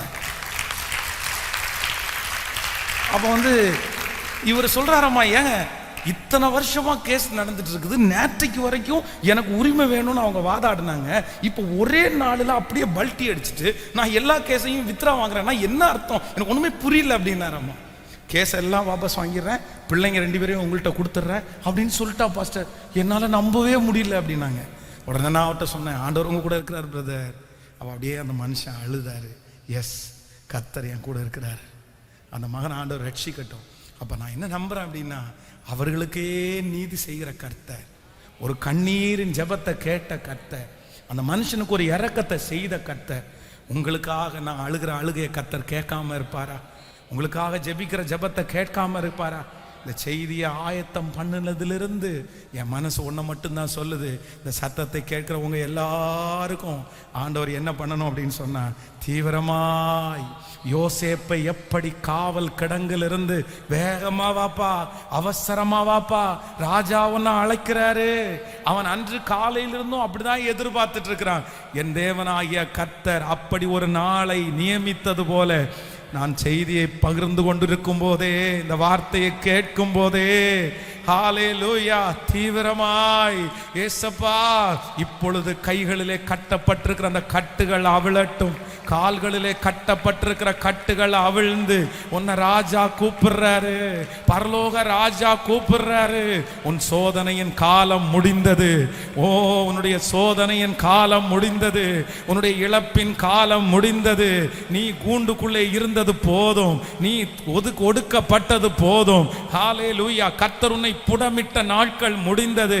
கர்த்தர் உனக்கு கொடுத்த வாக்கை இப்பொழுது நிறைவேற்றுகிற காலம் வந்தது என்று யோசேப்புக்கு சொன்ன கர்த்தர் இந்த சத்தத்தை கேட்கிற பிள்ளைகளுக்கு இப்பொழுது கரங்களை தட்டி அந்த வார்த்தைக்காக ஹalleluya. நிறைய பேர் அழைத்து வரப்படுகிறார்கள். உம்முடைய பிள்ளைகள் அழைத்து வரப்படுகிறார்கள். உடைய குடும்பம் அழைத்து வரப்படுகிறது. ஆமென், ஆமென், ஹalleluya. சோ தீவிரமாய் அந்த ஜோசேப்பை அழைத்து வந்து அவனுடைய முதல்ல என்ன நடக்குது அப்படின்னு சொன்னா, அத்தனை நாட்களும் அவனுடைய தாடியெல்லாம் சேவ் பண்ணி அவன் ரொம்ப நல்ல பையனா, நல்ல ஒரு அழகுள்ள மனுஷனை மாதிரி அவன் இருக்க முடியாது. ஏன்னா அவங்களுக்கு அங்கே முடிவெட்டுற கடையோ அப்படிப்பட்ட வசதிகள் எல்லாம் இல்லைன்னு நான் நினைக்கிறேன். அவனுக்கு நிறைய தாடி வளர்ந்துருச்சு. அவன் ஒரு அலங்கோலமான ஒரு சூழ்நிலையில் இருக்கிறான். ரொம்ப வயசான தோற்றத்துக்கு மாறிட்டான். இந்த ஜெபத்தில் இருக்கிற நிறைய பேருடைய வாழ்க்கை ஒருவேளை ரொம்ப தாமதமாகிறதுனாலே நீங்கள் சோர்ந்து போய் உங்கள் உருவமெல்லாம் மாறி உங்களுடைய முக ஷேப்பெல்லாம் மாறி நீங்கள் ஒரு வயதானவரை போல அப்படியே தோற்றம் அளிக்கலாம். அப்படிதான் யோசேப்பு இருந்தான். த ஃபஸ்ட்டு அந்த காவல் அறைக்குள்ளே யார் போனது அப்படின்னு சொன்னா, அவனை சுத்தப்படுத்தும்படியாய், அவனை அழகுபடுத்தும்படியாய் ஒரு டீம் உள்ளே அனுப்பப்பட்டது. அந்த டீம் போய் அவனுடைய முடியெல்லாம் அழகா ஷேவ் பண்ணி, அவனுடைய வஸ்திரம் அடிமையினுடைய வஸ்திரம் தான் இருந்துச்சு, அந்த வஸ்திரத்தை அப்படியே கலட்டி போட்டு, நீ ராஜாவுக்கு முன்னாடி நிற்க போறப்பா, அவன் வஸ்திரத்தை மாற்றி அவனை ரொம்ப அழகுபடுத்தினாங்க. நான் நம்புறேன் இந்த வருஷம் கர்த்தர் உங்களை எல்லாரையும் திறமைகளை கொடுத்து அழகுபடுத்துவாரா. உங்களை அழகுபடுத்துறதுக்கு ஒரு தூதனை கர்த்தர் அனுப்புவாராக. உங்களுடைய வயதான தோற்றங்கள் மாறுவதாக. உங்களுடைய வயதை விட அதிகமாக இருக்கிற அந்த ஸ்ட்ரெஸ்ஸை கர்த்தர் எடுத்து போட்டு, ஹalleluya, கர்த்தர் கிருபைகளினாலும் வரங்களினாலும் அபிஷேகத்தினாலும் உங்களை நிறைப்பாராக. கிருபைகள் மேல் கிருபை வந்து கொண்டே இருக்கட்டும். அபிஷேகத்தின் மேல் அபிஷேகம் வந்து கொண்டே இருக்கட்டும். நீங்கள் பயன்படுகிற பாத்திரமாய் ரத்தல ரோபானா ஷம்தானா ரோஹலா தோரபா லேகதரா லாதானமா நடக்கட்டும், நடக்கட்டும், நடக்கட்டும். அந்த இருட்டறையிலே யாருக்கும் தெரியாம மனசை இருட்டாக்கி ஒரு 4 செவத்துக்குள்ள வாழ்றது மாதிரி வாழ்ற அந்த சகோதரனை தேடி கர்த்தர் போறாரு. அந்த சகோதரியை தேடி கர்த்தர் போறாரு. எனக்கு எல்லாம் முடிஞ்சிருச்சு, என் நாட்கள் முடிஞ்சிருச்சுன்னு சொன்ன அந்த சகோதரனை தேடி கர்த்தர் போய் இப்பொழுது அழகுபடுத்தட்டும், இப்பொழுது அழகுபடுத்தட்டும். ஆமென், ஹalleluya. இப்போ தீவிரமாய் அவனை அப்படியே சுத்தம் பண்ணி அவனை ரொம்ப அவனுடைய தோற்றமெல்லாம் இப்போ மாறி இப்போ ராஜா அவங்களுக்கு கூப்பிடுறாரு. இப்போ ராஜா கூப்பிட்டு எனக்கு இந்த மாலையில் அப்படி தியானிச்சுட்டு இருக்கும்போது எனக்கு ரொம்ப ஆச்சரியமாக இருந்துச்சு. அந்த ராஜா கூப்பிட்டு கிட்டத்தட்ட 10 விதமான பொறுப்பு அவன் தலை மேலே கொடுக்கப்படுது. 10 விதமான பிளெஸ்ஸிங்ஸ். எவ்வளோ நல்ல ஆண்டவர் இல்லை. 15 வருஷமும் கிடப்பில் கடந்த ஒருத்தனுடைய வாழ்க்கையை ஆண்டவர் அப்படியே துரிதப்படுத்தி அவசரப்படுத்தி, நம்பர் 1 முதலாவதாக அவன் கையில் ஒரு பெரிய பொறுப்பு கொடுக்கப்படுகிறது. சொப்பனத்தை மட்டும்தான் அவர் சொல்கிறான். இந்த மாதிரி நடக்க போகுது. 7 வருஷம் நல்ல காலம், 7 வருஷம் பஞ்சகாலம். அந்த 7 வருஷத்தினுடைய பஞ்சகாலம் மகா கொடியதாக இருக்கும். அதில் தப்பிக்கணும்னா நீங்கள் 7 வருஷம் சேஃப்டி பண்ணணும் அப்படின்னு சொல்லும்போது இவரே சொல்கிறார், யாரையாவது ஒருத்தரை, ஞானமுள்ள ஒருத்தரை ராஜா ஏற்பாடு பண்ணுங்க அப்படின்னு. உடனே அங்கிருந்து ஒரு குரல் வருது, அது வேற யாரும் இல்லைப்பா, அதுக்கு தகுதியான ஆள் யாரு தான், இதுக்காக தான் 15 வருஷம் உன்னை கர்த்தர் அங்கே வச்சு புடமிட்டாரு. அவர் உபத்திரவத்தின் குகையிலே உன்னை தெரிந்து கொண்டார். இந்த ஜபத்தில் இருக்கிற நிறைய பேரை கர்த்தர் பஞ்சு மெத்தையில மேலே நடக்க வைக்கல. கர்த்தர் உபத்திரவத்தின் குகையில உங்களை கொண்டு வந்ததுக்கு ஒரு நோக்கம் உண்டு. கர்த்தர் உங்களுக்காக மேடைகளை கர்த்தர் ஆயத்தம் பண்ணி வைத்திருக்கிறார். பொறுப்புகளை கர்த்தர் ஆயத்தம் பண்ணி வைத்திருக்கிறார். நான் நம்புகிறேன் பொறுப்புகள் உங்கள் கையிலே கொடுக்கப்படும். அது தீவிரமாய் கொடுக்கப்படும். ஹalleluya. அங்கே இருக்கிற யாருக்கும் அவங்கள பற்றி தெரியாது. என்ன திடீர்னு இவனுக்கு இப்படி ஒரு பதவியை கொடுக்குறீங்க, திடீர்னு இவனுக்கு இப்படி எப்படி ஏற்றுக்குவாங்க அந்த ஜனங்கள்? கண்டிப்பாக அவங்களால ஏற்றுக்க முடியாது. ஆனால் ராஜா சொல்லிட்டார், நீ ஏற்றுக்கிறியோ இல்லையோ, அவனுக்காக தான் இந்த பொறுப்பு காத்து கொண்டிருந்தது. ஹல்லேலூயா. பாஸ்டர் 15 வருஷமா கிடப்பில் கிடக்கிறனே, இனி போய் நின்று, இனி பழகி, இனி அந்த ஆசீர்வாதத்தை வாங்கி எப்போ எனக்கு அந்த இது கிடைக்கும், எப்போ அது இனி எனக்கு வரும், இனியெல்லாம் வராது அப்படின்னு உங்க மனசுல நிக்குதா? யோசேப்பை ஆண்டவர் தீவிரமாய் கொண்டு வந்து ஒரே இரவுக்குள்ள, சில மணி நேரத்துக்குள்ள கர்த்தர் அவனுக்காக பொறுப்பு அவன் தலை மேல கர்த்தர் வைக்க முடியுமானால், என் தேவன் உண்மையுள்ளவர், உங்களுக்கும் அப்படி செய்வார் என்று நான் விசுவாசிக்கிறேன். ஹல்லேலூயா. இந்த வாக்குத்தத்தத்திற்காக எல்லாரும் ஜெபிக்க போறோம். ஆண்டவரிடத்துல கேட்க போறோம், ஆண்டவரே என்னை தீவிரமாய் விசாரியும். ஹல்லேலூயா. ஆமென். சின்னவன் 1000, சிறியவன் பலத்த ஜாதியுமாவான். கர்த்தராகிய நான் அதை ஏற்ற காலத்தில் தீவிரமாய் நடப்பிப்பேன். கைகளை உயர்த்தி சொல்லுங்க, கைகளை உயர்த்தி சொல்லுங்க. இந்த வார்த்தையை ஒரு 10 டைம் அறிக்கை செய்யுங்க, ஒரு 10 டைம் அறிக்கை செய்யுங்க. ஸ்தோத்திரம். சின்னவன் 1000, சிறியவன் பலத்த ஜாதியுமாவான். கர்த்தராகிய நான் அதை ஏற்ற காலத்தில் தீவிரமாய் நடப்பிப்பேன். கர்த்தராகிய நான் அதை ஏற்ற காலத்தில் தீவிரமாய் நடப்பிப்பேன். இயேசுவே தீவிரப்படும், தீவிரப்படும் ஆண்டவரே, தீவிரப்படும் ஆண்டவரே, என் விஷயத்துல தீவிரப்படும் ஆண்டவரே. எப்படி பார்வோன் மோசேயை அழைத்தானோ அதே போல இப்பொழுது என்னை அழைப்பீராக. சிறைச்சாலையில இருந்த யோசேப்பிற்கு ஒரு அழைப்பு கடந்து போகிறது. ராஜா உன்னை மெதுவாய் அல்ல தீவிரமாய் உன்னை ராஜா அழைத்து அனுப்பினார். வேகமா வாப்பா. கைகளை உயர்த்தி, இயேசுவே நீர் எனக்கு இரக்கம் செய்கிறவர். நன்றி அப்பா, நன்றி நன்றி நன்றி. காத்திரு, பொறுத்திரு, கர்த்தரை நம்பீரு, காரியங்கள் வாய்க்க செய்வார். காத்திரு, பொறுத்திரு, கர்த்தரை நம்பீரு, காரியங்கள் வாய்க்க செய்வார். இப்ப சொல்லுவோம், என் சார்பில், என் சார்பில் செயலாற்றுவார். இயேசு என் சார்பில். ஓ ஹalleluya. தீயவன் செயல் குறித்து மனம் பதறாதே, தீயவன் செயல் குறித்து மனம் பதறாதே. புல்லை போல் உலர்ந்து இல்லாமல் போய்விடும், புல்லை போல் உலர்ந்து பூவை போல் உதிர்ந்து இல்லாமல் போய்விடும். இப்ப கைகளை தட்டி காத்து பொறுத்திரு, கர்த்தரை காரியங்கள் வாய்க்க செய்வார். சொல்லிக்கொண்டே நீ நல்லவன் நல்லவன் நல்லவன் நல்லவன். என் சார்பே இயேசு என் சார்பில் செயலாற்றுவார். இயேசு என் சார்பில் செயலாற்றுவார். இயேசு என் சார்பில் செயலாற்றுவார். ஹல்லேலூயா. இந்த பாட்டு ரொம்ப அழகான ஒரு பாட்டு. மகிழ்ந்து களிகூறு, தொடர்ந்து துதிப்பாடு, உன் இதயத்தின் ஏக்கம் விருப்பம் எல்லாம் கர்த்தர் துரிதமாய் நிறைவேற்றும். ஹல்லேலூயா. உன் நினைவுகள் என் நினைவுகள் அல்ல, உன் வழிகள். ஆமென். இந்த திருச்சபையினுடைய இடத்தை நான் அடிக்கடி யோசிக்கும் போது என்னன்னா, இதுக்காக ஒரு வருஷத்தினுடைய ஜபம் அல்ல, பல ஆண்டுகளான ஜபம். இந்த வருஷம் தரமாட்டாரா, இந்த வருஷம் தரமாட்டாரா. ஆனா இப்போ இந்த பலிபீடத்துல இந்த 7 நாள் இந்த புது இடத்துல இந்த பலிபீடத்துல இதுதான் ஃபர்ஸ்ட் 7 டே மீட்டிங். ஆனா இந்த மீட்டிங்ல நான் என்ன நினைக்கிறேன் அப்படின்னு சொன்னா, ஆண்டவர் எப்படி கொடுத்திருக்காரு தெரியுமா? சரியான நேரத்தில் ஆண்டவர் தந்திருக்கிறார், கரெக்டான நேரம்.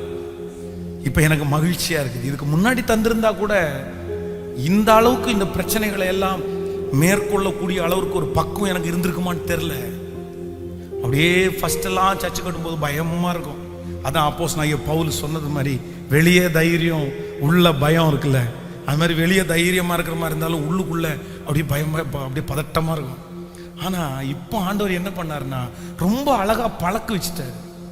நீங்க இப்போ சில மாதங்களாய் கடந்து போகிற அந்த ப்ரெஷரை எல்லாம் பார்த்தீங்கன்னா சுமக்கவே முடியாது யாராலையும். அவ்வளவு இந்த வயசுல அதுவும் சுமக்க முடியாது, அவ்வளவு பிரச்சனை. ஒரு நாள்ல 10, 5, 8 அந்த மாதிரிலாம் இருக்கும். ஆனா இப்ப நான் நினைக்கிறேன் அதுக்கு எல்லாத்துக்கும் ஆண்டவர் என்ன கொடுத்தாருன்னா அழகான ஒரு பக்குவத்தை கொடுத்துட்டாரு. இந்த பக்குவம் வந்து 2 வருஷத்துக்கு முன்னாடி இல்லை, 5 வருஷத்துக்கு முன்னாடி இல்லை. இந்த பக்குவம் வந்து 5 வருஷத்துக்கு முன்னாடி பயமா மட்டும்தான் இருந்துச்சு, கவலையா மட்டும்தான் இருந்துச்சு. ஆனா இப்போ வந்து கொஞ்சம் பக்குவமா இருக்குது. ஸோ இப்பதான் சரியான நேரம். அதையும் ஆண்டவர் எப்படி செஞ்சாராமா? தீவிரமாய். இப்ப நான் யோசிக்கிறேன், அவங்க எல்லாம் இந்த இடத்துக்காக எங்களுக்கு விற்க வேண்டிய அவசியமே இல்லை சார், ஆனா சீக்கிரமா முடிச்சிருங்க சார். என்னவாமா? எங்களுக்கு விற்க வேண்டிய அவசியம் இல்லை, இந்த பணத்தை வச்சு நான் ஒன்றும் பண்ண போறது இல்லை, ஆனா சீக்கிரம் பண்ணுங்க, ஆனா சீக்கிரம் பண்ணுங்க. இந்த இடத்த வாங்குற நம்ம தீவிரமா இருந்தோமோ இல்லையோ, யாரு தீவிரமா இருந்தாங்கன்னு தெரியுமா? அவங்க தான் தீவிரமா இருந்தாங்க. சீக்கிரம் சார், கொஞ்சம் பாருங்க சார், கொஞ்சம் ரெடி பண்ணுங்க சார், கொஞ்சம் சீக்கிரமா முடிங்க சார். நீங்க தான். அப்ப நான் நினைக்கிறேன் ஆண்டவர் இந்த வார்த்தையை நிறைவேற்றினாரா? இந்த இடத்துல தானே நீங்க உட்கார்ந்துருக்கீங்க, நிறைய பேர் சத்தத்தை கேட்குறீங்க, பார்க்குறீங்க. நான் நம்புறேன் இது கண்டிப்பா உங்க வாழ்க்கையில் நடக்கும். உங்க மனசை மட்டும் தளர விடவே விடாதீங்க. கர்த்தர் இன்னைக்கு உங்களுக்கு வாக்கு கொடுக்கிறார். கர்த்தராகிய நான் ஏற்ற காலத்தில் உனக்கு துரிதமாய் சீக்கிரமா நடக்க போகுது, சீக்கிரமாய் நடக்க போகுது. பாடலாமா? அந்த பாட்டினுடைய அந்த ஒரு சரணம் மட்டும். முடியாதவங்க எழும்பி கூட நின்னுக்குங்க, அப்படியே சேர்ந்து பாடி ஜெபித்து முடிக்க போகிறோம். ஆன்லைன்ல இருக்கிறவர்களும் அப்படியே எழும்பி நிற்க முடிஞ்சவங்க எழும்பி நிற்க கூட செய்யலாம். ஹalleluya. மகிழ்ந்து களி கூறு, தொடர்ந்து துதி பாடு, மகிழ்ந்து களி கூறு அப்பா. உன் இதயத்தின் வாஞ்சை விருப்பங்கள் எல்லாம் விரைவில் நிறைவேற்றுவார். உன் இதயத்தின் வாஞ்சை விருப்பங்கள் எல்லாம் நிறைவேற்று. இப்ப கைகளை மேல காந்தி ஒரு திரு கர்த்தரை நம்பீர், காரியங்கள் வாய்க்க செய்வார். இயேசுவே இப்போ உங்க வல்லமை வாய்க்க செய்வார். என் சார்பில் செயலாற்றுவார். இயேசு என் சார்பில் செயலாற்றுவார். சொல்லுவோம், நீதிமான் அனைவர் வெற்றி உண்டு வெகு விரைவே. நீதிமான் அனைவருக்கும் வெற்றி உண்டு வெகு விரைவே. துணை நின்று கர்த்தரோ செல்வார், துரிதமா ஜெயம் தருவார். ஓ, துணை நின்று கர்த்தரோ துரிதமா ஜெயம். இப்ப கைகளை மேல தட்டி காத்திரு ஒரு திரு கர்த்தரை. இயேசுவே கிருபைப்பா, வல்லமை கர்த்தராகிய நான் ஏற்ற காலத்தில் தீவிரமாய் நடப்பிப்பேன். கர்த்தராகிய இப்பொழுது அடைக்கப்பட்ட கர்ப்பம் திறப்பதாக, அடைக்கப்பட்ட பாதைகள் இப்பொழுது திறப்பதாக.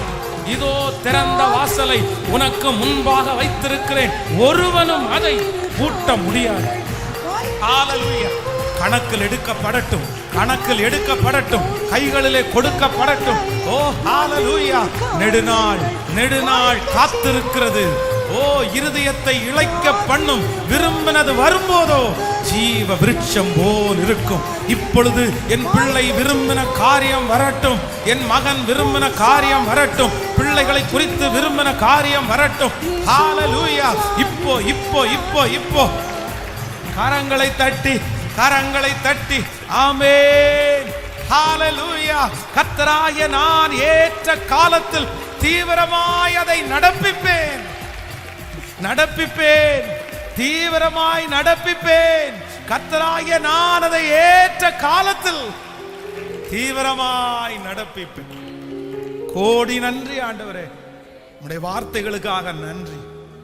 இந்த முதல் நாள் இந்த ஆலயத்திலையும் ஆன்லைன்லையும் கலந்து கொண்ட உங்க பிள்ளைகளை மனசார நான் ஆசீர்வதிக்கிறேன். அவங்க பிளஸ் பண்ணி அவங்கள ஜெபிக்கிறேன். இந்த வார்த்தை ஆம் என்றும் ஆமேன் என்றும் எங்க பிள்ளைகளுடைய தலையின் மேல அப்படியே இருக்கட்டும். இந்த 7 நாட்கள் முழங்கால் யுத்த ஜெபம் முடியும் போது சத்துரு மின்னலை போல விழுகிறதை நாங்கள் பார்க்க போகிறதற்காக ஸ்தோத்திரம். என் தேவன் எழும்பி ராஜாதி ராஜாவாய் நிற்க போகிறதற்காக ஸ்தோத்திரம். தடையில்லாம நடக்கட்டும் ஆண்டவரே. நன்றியப்பா. ஜெப குறிப்புகளை எல்லாம் மனதில் சுமந்து வந்திருக்கிற ஒவ்வொரு பிள்ளைகளுக்காக ஜெபிக்கிறேன். அவங்க ஜெப விண்ணப்பங்கள் ஏற்றுக்கொள்ளப்படட்டும், உங்க சமூகத்தில் ஏற்றுக்கொள்ளப்படட்டும். அந்த ஜெப குறிப்பை உங்க கண்ணுக்கு முன்னாடி வைக்கிறோம் ஆண்டவரே, உங்க பார்வையில வைக்கிறோம் ஆண்டவரே. நீங்க பாருங்க ஆண்டவரே, அந்த எழுதி இருக்கிற ஜெப குறிப்பை பாருங்க ஆண்டவரே, மனசுல நினைச்சிருக்கிற ஜெப குறிப்பை பாருங்கப்பா. இங்க இருக்கிற எண்ணெய் அற்புதத்தின் எண்ணெயா மாறட்டும். இது ஒரு மெராக்கல் எண்ணெயாய் மாறட்டும். ஹalleluya. இது கீலேயாத்தின் பிசின் தைலமாய் மாறட்டும். இது ரண வைத்தியரால் கொடுக்கப்படுகிற மருந்தாய் மாறட்டும். இது பயன்படுத்தும் போது எப்பேற்பட்ட தோல் வியாதிகளும் சரியாகணும். எப்பேற்பட்ட பிரச்சனையா இருந்தாலும் சபையின் மூப்பர்களை வரவழைத்து ஜெபிப்பானாக. எண்ணெய் பூசி ஜெபிக்கும் போது அந்த அற்புதம் நடக்கட்டும், நடக்கட்டும், நடக்கட்டும். கைகளிலே ஒப்பு கொடுக்கிறோம். இங்க திருச்சபையை நினைச்சிருங்க ஆண்டவரே.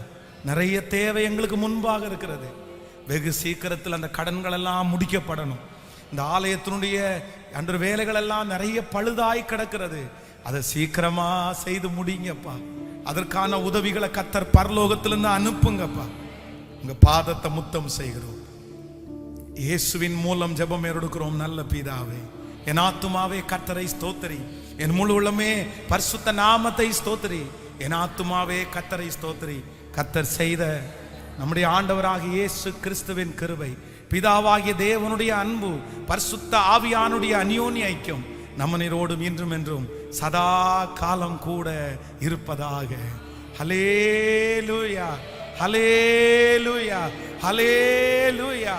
ஆண்டவர் உங்களை ஆசீர்வதிப்பாராக. ஆன்லைன்ல இந்த ஜெபத்தில் இருக்கிற பிள்ளைகளையும் கர்த்தர் ஆசீர்வதிப்பாராக. God bless you. Praise.